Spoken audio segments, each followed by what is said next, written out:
What's up, everybody? Welcome back to the UFC show on the Hashmark Network. I'm back here to cover UFC 270. Just happened. Just wanted to get my rundown on what happened, what I thought was going to happen versus what really happened. You know, finally getting over the COVID. Finally feeling a lot better. Um, Looking at this, I tried to record the podcast last night. I got about 5 minutes into it and saw that I had already covered the whole damn card in like 5 minutes. So I had to take a step back and, just kind of think of what I wanted to talk about. I kind of got a little flustered, but, this episode could be a little bit shorter than usual. Could be about 20 minutes. I only really watched the main card of UFC 270 because I was watching the divisional round of football. Can't even lie to you. Got to see some exciting games. We had 3 games come down to last 4 seconds, and then we obviously seen the Bills and Chiefs go into overtime, and the Chiefs luck box their way into a win. That's another story for another time. I don't got time to go into my hatred for the Chiefs. It is what it is. But we're still getting over the COVID. We still gotta hydrate. Got some orange Gatorade in here. So straight to the dome.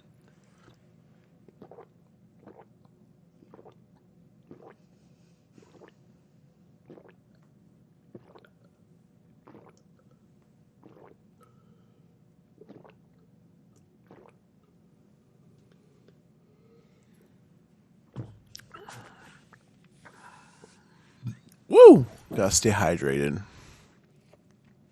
My dog's just falling off the couch apparently. But yeah. Anyways, let's go ahead and start out with the first fight on the main card. The first fight on the main card did not actually end up being what we thought it would be. The first fight we thought was going to be Rodolfo Vieira versus Wellington Turman. That fight was scratched due to Vieira pulling out due to medical reasons, what they said. So Morales versus Giles was bumped up.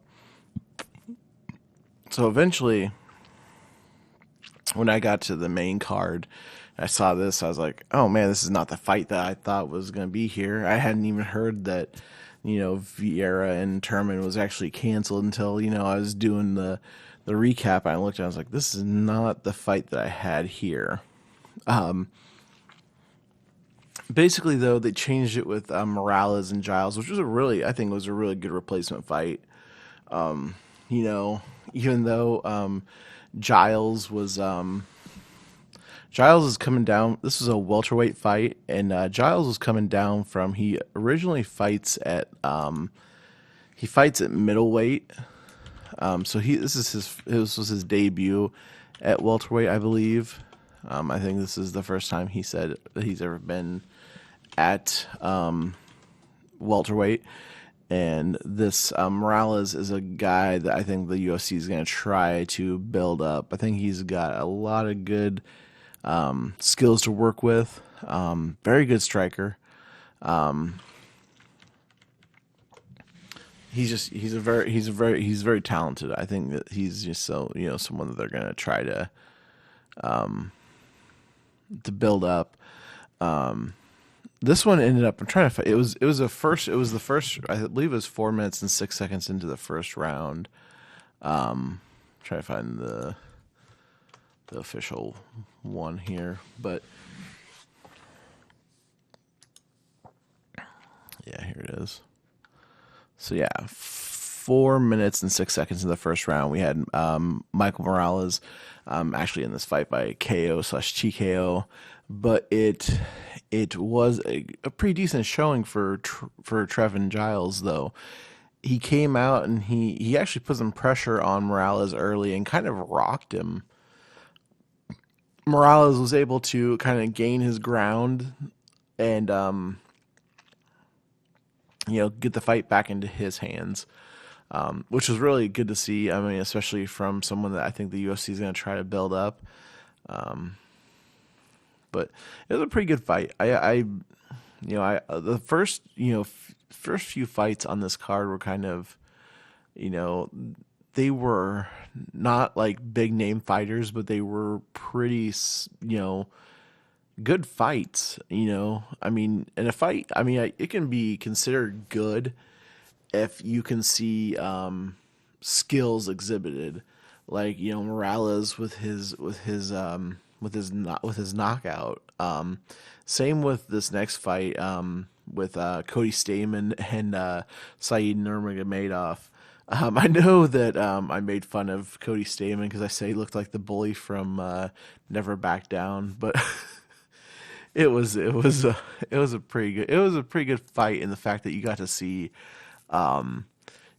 Saeed throw in just a beautiful guillotine. He got that guillotine in, and like Stamann had his leg, and Nurmagomedov had him in that guillotine, and he was able to get on top and still have that guillotine on Stamann. And Stamann he knew that he was not going anywhere on that, on that guillotine, and he tapped quick. It was 47 seconds into the first round, I believe. Yeah, so I mean, it was these first two fights both done within the first round of each fight. So there's not a lot to cover about it. I mean, I know Saeed's he's pretty good striker. He's a lot better compared to what they said Khabib was. They're not related. I know I heard on a few different podcasts where they were saying, "Oh, they're cousins." They're not related. But we had he's from the same place, but he's a better striker. He's not probably as good of a wrestler, but he showed some really good skills, and especially at bantamweight, which bantamweight is a very, very stacked division. So I say Saeed, he's probably going to be ranked. I don't think he's ranked right now, but you'll probably see him ranked inside the top 15 here pretty soon. What could be next for him? As far, I mean, I don't really know what to think. So, I usually talk about what's next for what. Morales, I don't know. I don't know what they'll do with Morales as far as what his future, what they're going to do with him. They'll probably, match him up with someone else on another fight card, or like a prelim fight, Giles, they'll probably give him another shot. I think he looked pretty decent until he got caught. With Saeed, though, I think he's going to be ranked in the top 15. They'll probably put him with somebody that's up and coming. I don't necessarily think it would be someone like Sugar Sean, but you never know. I think they're going to probably accelerate O'Malley a little bit quicker than they will Saeed. But as far as Cody Stamann, I think he was on a losing streak coming into this. He'll be probably back on a lower, preliminary fight, maybe like the early prelims. It might take a few fights to get him back into, back to where he's at. On this, I actually bet both these fights. I bet the money line on Morales hair. He was -110, and then I did put money on Saeed as well, money line for him to win. So I won those two fights, and then we came into the third fight of the night, which was Michael Pereira versus Andre Filio. Filio. I can't remember how they said it. this fight was actually pretty entertaining because you saw um, Andrew Andre Filio come in and just he had a good first round. He came in, put pressure on Pereira, landed combos, established a jab, but just in the second and third round, Pereira figured it out. He figured out how to, to put to, to like throw his punches, get hit to win the rounds. He figured out what to do to win the rounds. He definitely lost the first round in my opinion, but the second and third he definitely won. Filio, I think he's going to be a good fighter. He just needs to he needs to learn how to throw some kicks. That's his big deal. It's his debut fight coming against a guy who's he's kind of starting to do well himself in the UFC. Pereira is a guy that's they're gonna I don't think they're gonna necessarily build him up. I know his aspirations are to win a world title.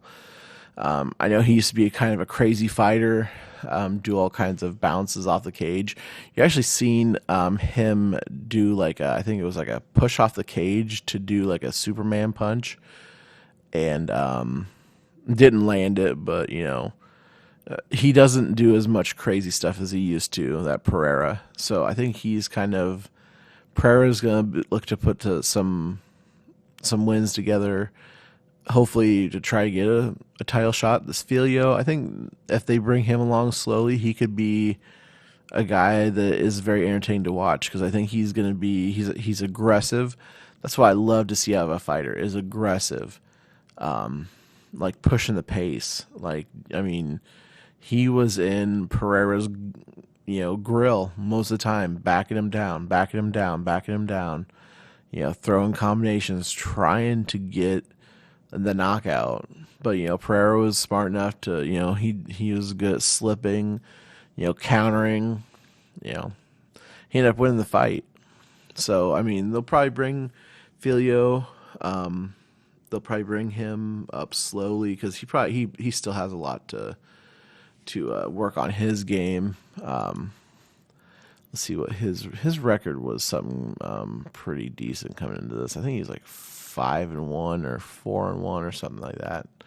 He's only got a couple losses on his under his belt. So as long as he learns from this, I know he's probably gonna learn from this that, hey, I'm gonna have to throw some kicks in there pretty soon to to be a legit fighter. I don't know much about his ground game. He must not have very much of a ground game. He didn't really try to do anything to get it to the ground. So on this bet, I bet on Filio. I thought since he was a knockout artist that he was just gonna catch Pereira, but that didn't happen. So far on the night, I had predicted, and I was 2 out of 3. Next we came up with the flyweight title bout, which was between Brandon Moreno and Devson Figueiredo. And man, was this an exciting fight, because you had two guys that were just, they went to war. That's the only way to describe it. They went to war. They both wanted the flyweight title. Early on in the fight, I think Brandon Moreno really turned the pressure on, and just he had the better boxing. He had the wrestling was better. The first 2 rounds, I definitely said Brandon Moreno. He was outboxing Figueiredo. But apparently the punch stats did not say the same thing. I wonder if this shows what the strikes were. It just says head and body shots. I wonder if significant strikes. So Moreno had 71% or 71 strikes to the head. Then Figueiredo had 40. Body was about the same. It was 18 for Moreno, 19 for Figueiredo. Moreno had attacked the legs. He had 16 significant strikes, whereas Figueiredo had 27. Figueiredo was attacking the legs, just trying to keep Moreno away from him. It worked. I feel like the first two rounds, Moreno definitely, and Moreno had knocked down Figueiredo in the fight as well. Or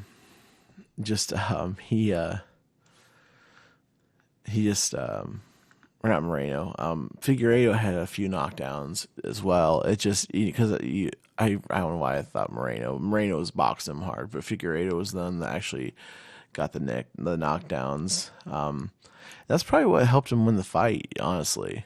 But Figueiredo, he had some. It looked like Moreno was landing the powerful punches, and Figueiredo was landing some of his own because he obviously knocked him down. But I think going at the end in the fifth round, in my opinion, I thought Moreno won it in the last round. But the judges said otherwise, and now we've got 3 fights, and 3 of them that were just great fights between these 3. First one ends in a draw. Second one, Moreno gets the submission, and then this third one, Figueiredo gets the decision. So in my opinion, they've got to run this one back. Will they do it? Next, toward the end of the year, or do you think that they're going to have? Do you think they have another? They have a fight in between. I don't think anybody's going to give as good of a fight at flyweight as these 2 right now. So I think this, in my opinion, they'll have a rematch later this year. I just don't think flyweight's got that many, and I'm not disrespecting the flyweights at all. I just don't have. They don't have a Conor McGregor like person. They don't have. There's there's almost no flair to the division. If they had a character I know it sounds like pro wrestling and everything, but people want to be entertained. I just don't see anybody at the flyweight division that is doing that right now. You see it in in bantamweight. They've got Sugar. They've got they've got at featherweight. They've got Aldo. He's not a character, but he's people know him. They've got, and then lightweight's got McGregor. Even though he does do welterweight and everything like that, there's just no character. There's nobody that I want to that I can't even really name many of the flyweights in the division.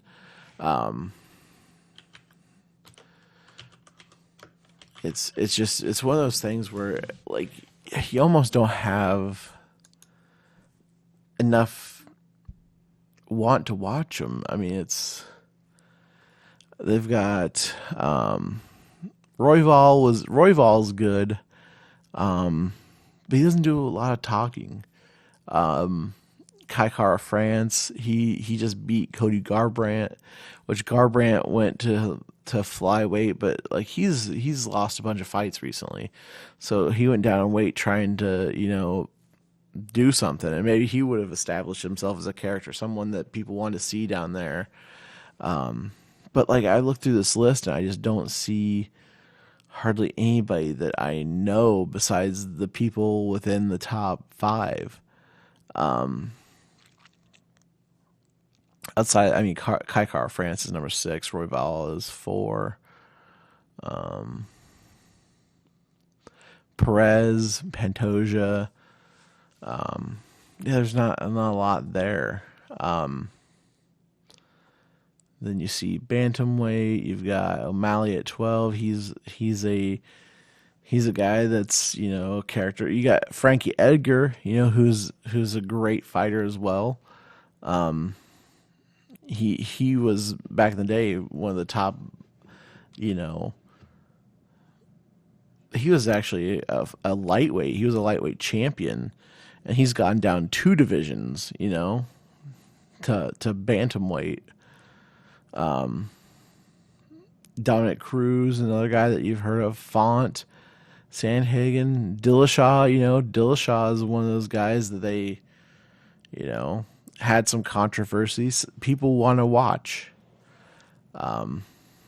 Featherweight, you got Max Holloway. T City, Brian Ortega. That guy's interesting too. Giga, he just came off of a great fight with Qatar, or Cater, I think that's how they say it. But I mean, you've got guys. Flyweight has real. It's underappreciated because all these guys that are there, they're great athletes, but they just don't get the attention. Not even, I think, when Cejudo was there. It's underappreciated and undervalued. I mean, I think they just need to have someone come out of the woodwork and, make it interesting. I hate to be that guy. I hate to have that hot take on that division, but you gotta be honest. The next was the main event, and the main event was great. I mean,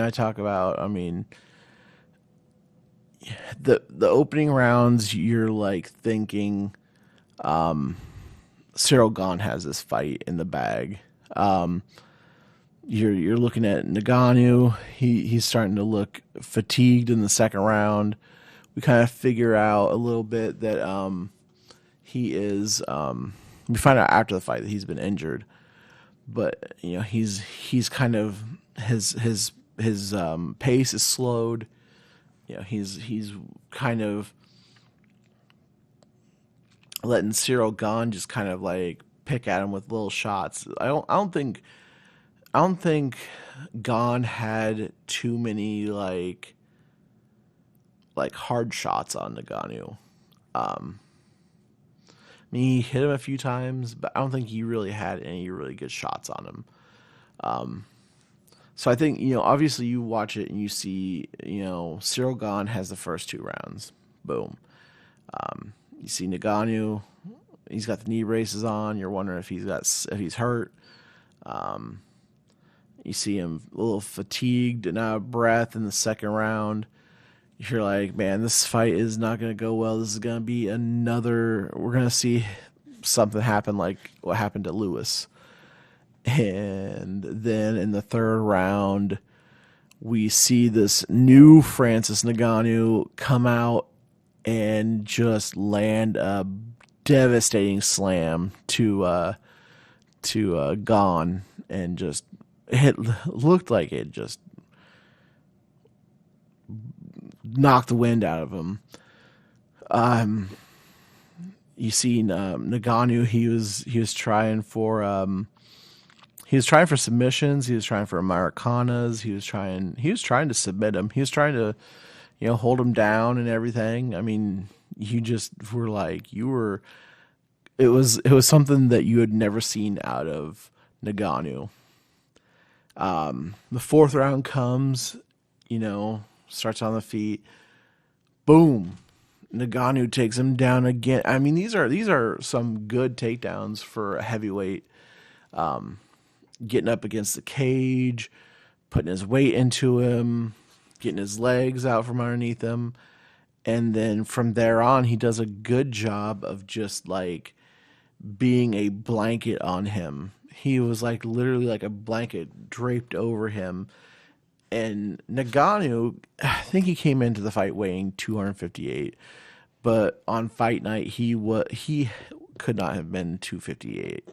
He is probably like 270, 275. This dude is like, Ngannou is just built. He is a built man. And he put all that weight and that muscle, he's like muscular. So all that muscle just like putting pressure on you while you are down. Like I come from a wrestling background, and I wrestled heavyweight weighing like 210, and the limit's 275.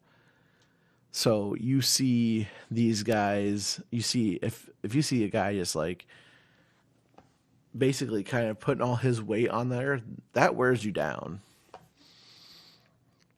So in like the third and fourth round, Ngannou's doing that to Gane, and you're like, come to the fifth round, Gane, he started to look a little tired. Francis looked tired as well, but you're gonna find out after the fight. He says that he has torn his MCL, thought about pulling out of this fight, decided not to. The dude's a warrior. He fought through a lot, and in this fifth and final round, Gane comes in and takes Francis down, and then you see Francis. You think Francis is done for here, because you're like, how's he gonna respond? How's he gonna do on his back? Compared to how he used to be. And then you see the new Ngannou come out, and he sweeps him. He does put himself in danger of a few different locks that Cyril tried to put on him. Cyril tried to do it a couple times when he was getting taken down before. He had a key lock on him. Francis was able to get out. Francis is just too strong. I don't think hardly anybody's able to put a key lock on him. But yeah, I don't think he tried. I don't think he tried an arm bar, but I think Cyril tried a lot. He tried a lot of things. He tried heel hooks, knee bar, which were very. They looked good. But Francis was able to get out of them, and I think I think Cyril spent a lot of energy trying to get out of those. But Ngannou did enough to get the sweep and get on top of him and control him for the rest of the round. And when it came to the scorecard, I was just so nervous that they were gonna say Cyril won it by Ngannou just not doing enough, like just holding him down and not doing anything. But yeah, you see the end of the fight. You've seen the headlines. Ngannou's still the champion. So what happens from here with both those guys? The talk is with Ngannou. He's got the championship clause. That's what they say. We're allowed to defend it. He'll have at least one more, like a one fight contract or something. They want him to fight John Jones. He also does have to get this knee repaired. If he does, that's going to sideline him for about 9 months. So, what do you do there? Because if he fights John Jones, he's obviously not going to have time to, get ready unless they did it at the end of the year. But if he fights John Jones, John Jones is already, he watched that fight. He already knows how to beat him. John Jones is quicker. I think John Jones has more of a skill set. I just don't know how well what he would weigh. what's he gonna what's heavyweight gonna look like for him? It's gonna be 245, 250. Even then, he's gonna come in at a weight disadvantage because if he can't strike with Ngannou, he's gonna get you know he's gonna get one of those good punches. Hey, pup, oh pup, Gable pup there. But you'll see. I think you'll see John Jones pick him apart striking wise. I don't think Jones is. I don't think he's going to try to grapple with him because I think he can beat him striking because he knows if he gets underneath that person, like I said earlier, when I was wrestling in high school as a senior, weighing like 210, wrestling heavyweights. It was tough because if you got under those guys, you had to spend all your energy getting out. And then guess what? By the second, third period, I was out of breath and I was like, gassed. So if it does happen, look for Jones to just strike with him, get the striking advantage. As far as Cyril Gane, I feel like a good fight for him would be to fight Stipe Miocic. Stipe he never got his rematch. I think a fight with Francis would be Francis and Stipe. I think it goes pretty much the same way it did last time. So to keep Cyril relevant, I think we see someone. I think we see him fight someone like Stipe. I would probably say that would happen before John Jones and Ngannou fight, if they do fight. Ngannou also wants to fight Tyson Fury, so we'll see what happens out of this. But I'm pretty excited about these. I know I saw some other fights coming up. We've got a big fight was just announced not too recently. We're going to see Derek Lewis versus Tai Tuivasa, and I called that one a couple podcasts ago. I'm so excited to see this, and I'm so excited to see it right away. Two things, if we're seeing it right away. Both these guys are not built for 3 rounds, in my opinion. So I think you're gonna see a knockout in this fight. I think it's gonna be great. And I think Lewis takes it because you see, Lewis is just. He's a great striker, but at the same time, he is.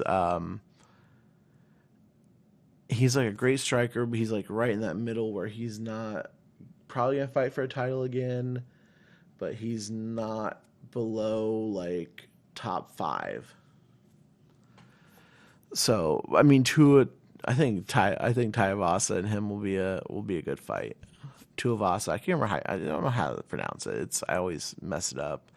But yeah, that was a big one that was announced. That was pretty exciting. That was made official. They're still dragging their feet on Diaz versus Poirier, so that sucks. What was I gonna say? There's UFC London just got announced. I think that'll be cool. You get to see people like Patty Pimblett, Molly McCann. Who else do I see? Dan Hooker. Just those guys. Those are fun people to watch.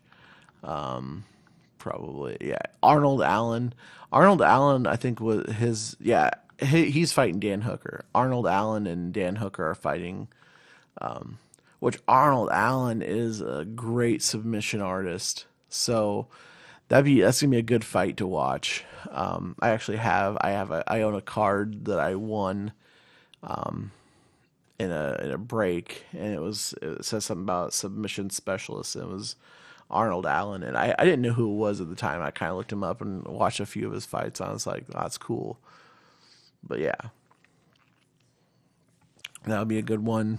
I don't know if they've got an official on who Patty is fighting, because they announced one fight, and then Patty said no, that's not true, and I guess the other person said that's not true as well, and then Patty said who he was fighting, but we don't know.